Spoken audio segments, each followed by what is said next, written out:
Nate's story is one that many people would never want to tell the truth about if it were their story. After all, the truth about oneself is sometimes hard to admit out loud. And for some reason, we tend to believe people cannot change. So growing up, we were the poor family. We didn't have a whole lot. My parents they were kids trying to raise kids, and some of their broken mindsets were passed down to us. And I knew that when I went away to college, I wanted to try and create a new life for myself.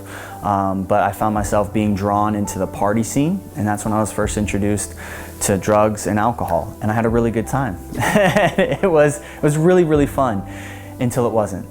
4 years later, Nate Dukes found himself no closer to any of his goals. He could no longer hide from who he had become. And what started out as a weekend fun experience turned into a full-blown drug addiction at age 19, 20, and 21. But there was still this driver inside of me that wanted to build and create, and through a series of events I was able to start a couple businesses and became what I would consider mildly successful. I didn't have a ton of money, but I was doing okay for myself. And but the problem is that I had business partners, and I had also this secret drug addiction that nobody knew about. Slowly, his life unraveled. His business partners walked away. He either spent money on his amphetamines or his gambling addiction.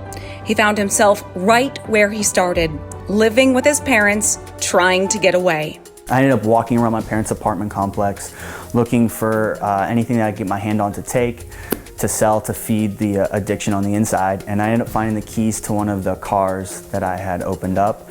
And I thought to myself in this moment, maybe this is a chance to escape this life, because this is not what I wanted.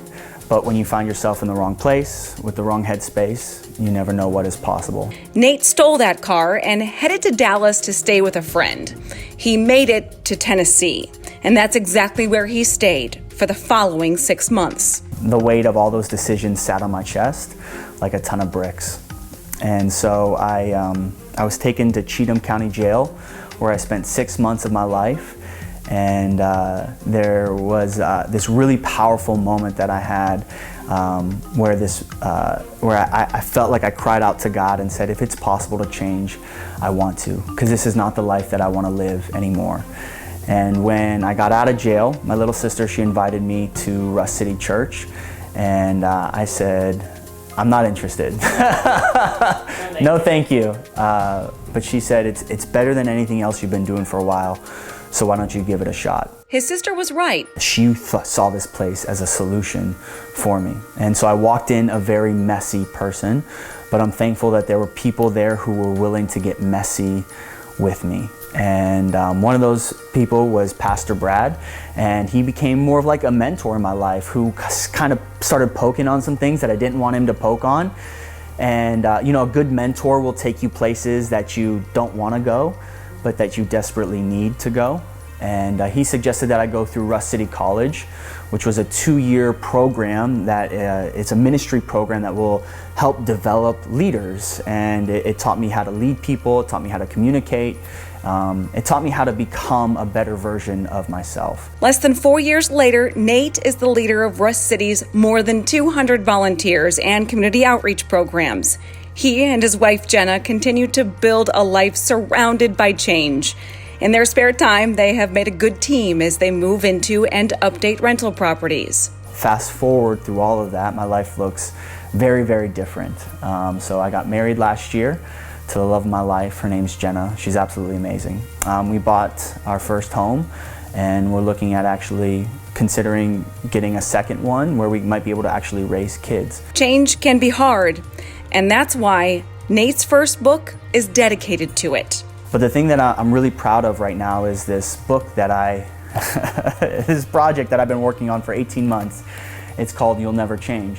It's the same thought that I had while I was sitting in the back of that cop car. You're never gonna change. This is your life now. And I wrote this book for anybody who feels like their life is too messy to change, or they feel like, man, I don't know how to create a vision for my future, or I know that there's something more inside of me, but I don't know how to pull it out. And so I'm very thankful now that I get to help and guide people on how to create their own version of a comeback. Because just because you've made some mistakes doesn't mean that you are one. And who you were is not who you are. You'll Never Change made it to #1 on Amazon in its category. It was a really, really cool moment for me. I'm just this chubby kid from Ohio, and so it's really special for that to happen. But also too, I've been on this podcast tour lately where I've been on almost 50 podcasts in the last 3 months. And I get to go to different recovery centers and rehab facilities, and I get to share my message with people who are messy right now, who are broken right now, and who need hope more than anything. And so I actually get to give this book away for free, not as a gift from me, but I partner with different individuals and people who actually want to pay it forward. So I've developed a Pay It Forward program where someone can buy a book for someone that they've never met before. And when I get to hand these books to people, you should see their reaction, because I say this isn't from me, but this is from someone who's never met you, but also believes in you.